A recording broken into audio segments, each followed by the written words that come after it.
Uyg'ur xalq cho'chaklaridan ur to'qmoq.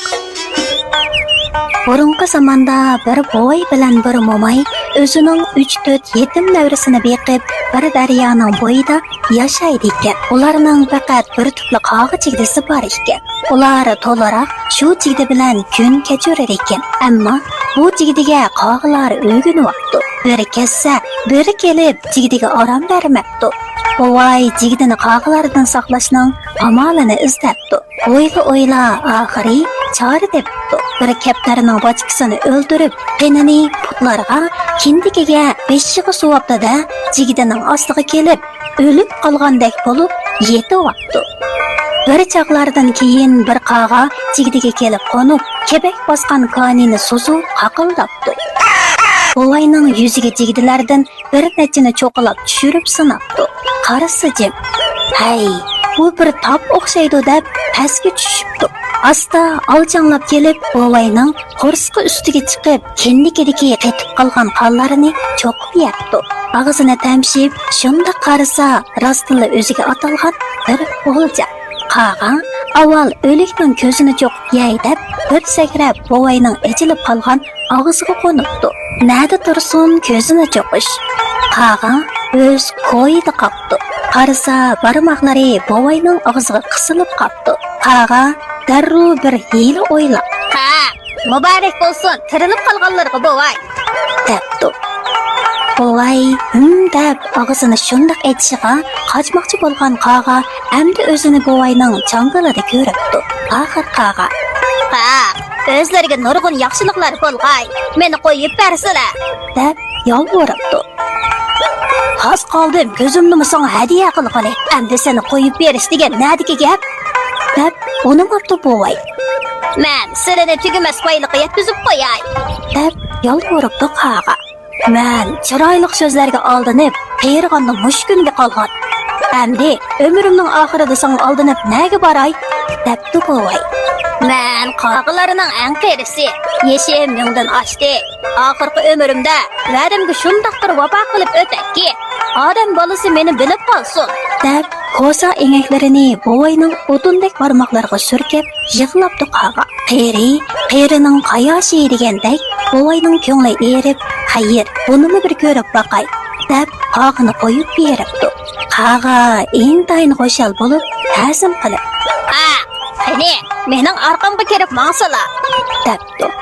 Qag'a birdan u daraxtga, birdan bu daraxtga qo'nib, oxir bir jangalning o'rtasidagi ajoyib yo'g'on qiyri bir to'g'riga kelib qo'nibdi. Boy yosisi bilan do'ng'aqlab kelib, atrofga shundoq qarasa, charvomal degan mig'ildab yaylagan qo'ylarning ustida to'rg'aylar o'g'ilgan. Suluq otliq shundoq bir chiroyli bir jangal. Qag'a to'g'raqning to'yida kamarning yeniga tushib, "Xo'sh, boy, qani iltifot qilsala", deb uyiga taklif qildi. Boy, "Bu kamarga men qandoq botaman?" debdi.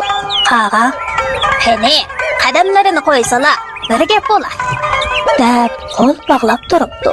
Boy, "Xayr" deb shunda qadam tashlaganini bilibdi, qolganini bilmabdi. Ko'zlariga har xil yorug'lik ko'rinib, quloqlariga xilma-xil yiqimliq ovozlar anglanibdi. Oldiga o'nchilar chechilib, quluplar jaranglab, cho'ng eshiklar ochilibdi. Qarisi boy bir bo'stonliqdagi supiga kelib qoldi. Qag'a boyni supining ustiga taklif qildi. O'zi supining chetidagi putlarga rang-barang gullar yomishib ketgan bir kursining ustiga qo'nib, "Men qog'ilarining bo'g'isi. Odatimiz shundoq ekan. Sizlarga yo'l qilib qoldim. Xayr, va'diga vafo. Qirraq", debdikan, supining oldiga bir qora eshak paydo bo'ldi. Qag'a, "Mana bu eshak sizlarga vafoliq sovg'asi. Sizlar bu eshakka shundoq minganda o'zlarini bir yo'l ustida ko'radilar.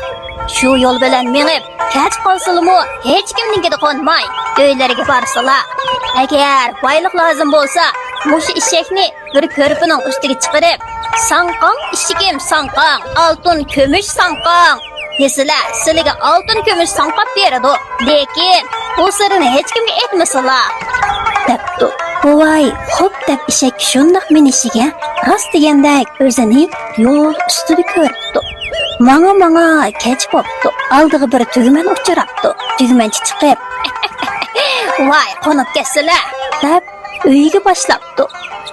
Akşamı yatardı bovay tügümenchiga, eshikimga oltin kumush sonqon demay, obdan qarab qo'ysala, deb uxlab qopdi. Tügümenchi kechada asta chiqib, eshakka yilqi gapni deb tutgan bir muncha tanga tezaklab beribdi. Tügümenchi eshakni tegishib olib, chondurmay uyga kirib uxlayapti. Bovay sahar turib, eshakning almashtirib olganligini sezmay, minib yo'lga ravon bo'ldi. Uyga berib, bo'lgan voqeani mo'mayiga va navarlarga so'zlab beribdi. Yiroq yaqindagi tonish bilishlaridan zilchi gilam so'rab kelib, uyga sopdi va podshohni bu karomatni ko'rishga taklif qildi. Eshakni ko'rpaga chiqarib, qog'i o'gitib qo'ygan yeniqi so'zlarini debdi. Eshak jim turibdi. Ikkinchi qatim debdi. Eshak yana jim turibdi. Uchinchi qatim yana debdi. Eshak yana jim. Oxiri kaltak bilan rosa birini urib, varqarab debdi. Eshak oyoqqa chidamay bir injiqlab tikan oltin kumushga tikilib o'ltirgan podshoh tezak ostida qoldi. Podshoh g'azabga kelib, "Jallod!" deb varqarabdi. Biroq atrofiga qarasa, jallod yo'q. "Kimingni ahmoq qilasan, ha?" deb bovayni toza urib, yerga chopib o'tib, ketib qoldi.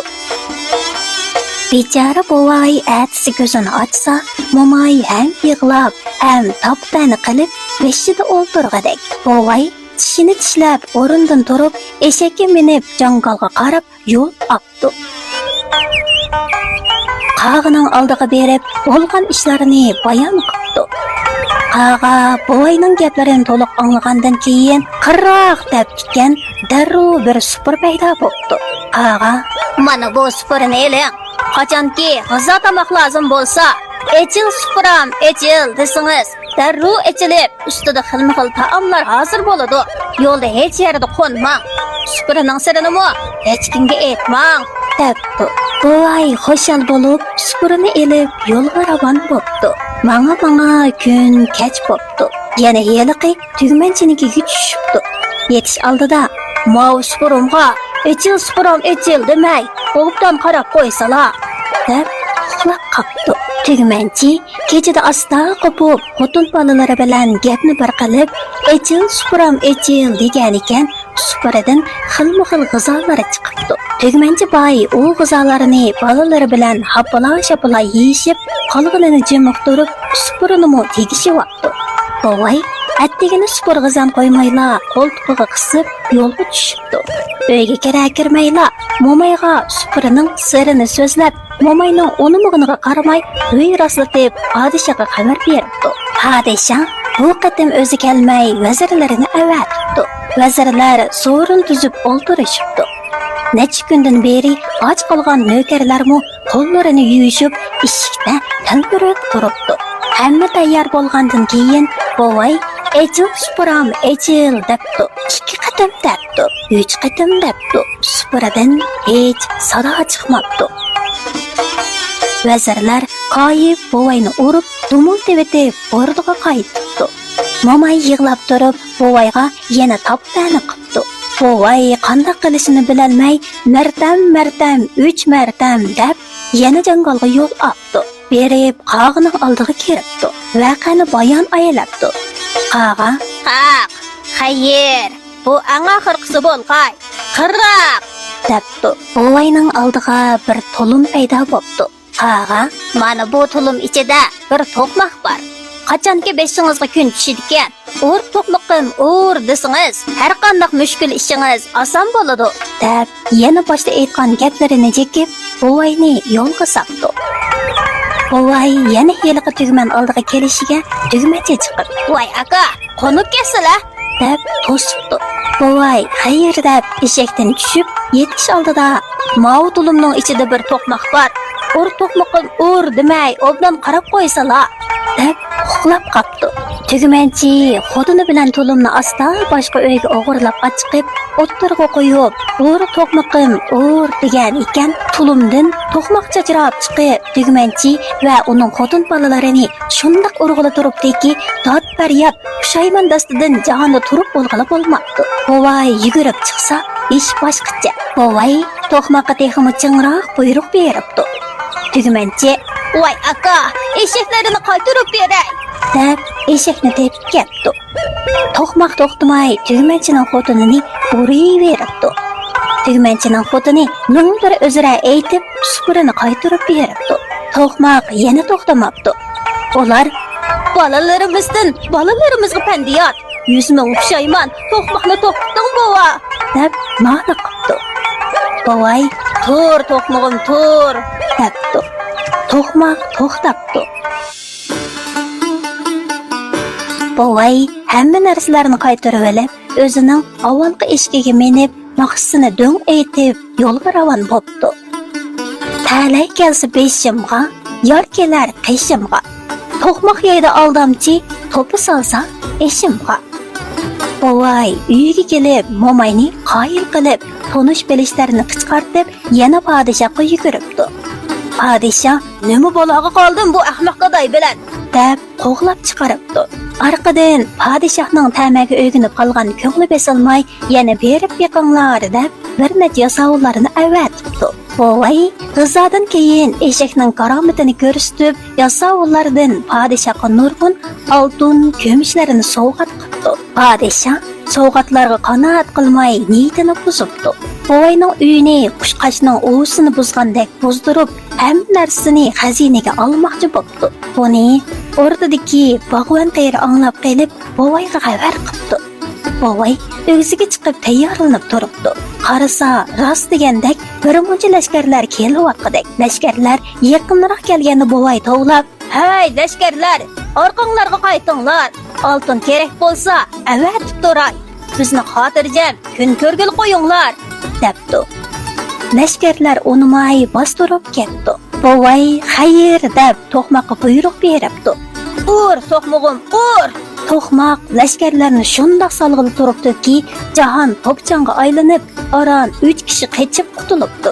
Podshoh g'azabga kelib, hamma lashkarlarini chiqaribdi. To'qmoqmi hamma kuchini chiqarib, o'rg'ala turibdi. Xalq to'qmoqning orqasidan yuguribdi. Lashkarlar soyning teshidagi qirilibdi. O'rda elinib, jang tamom bo'ldi. Al aman qopdi. Xalq o'z ichidan odil bir kishini tepib, podshoh saylabdi. Bovay bilan momaymu murodiga yetib, olamdan o'tibdi.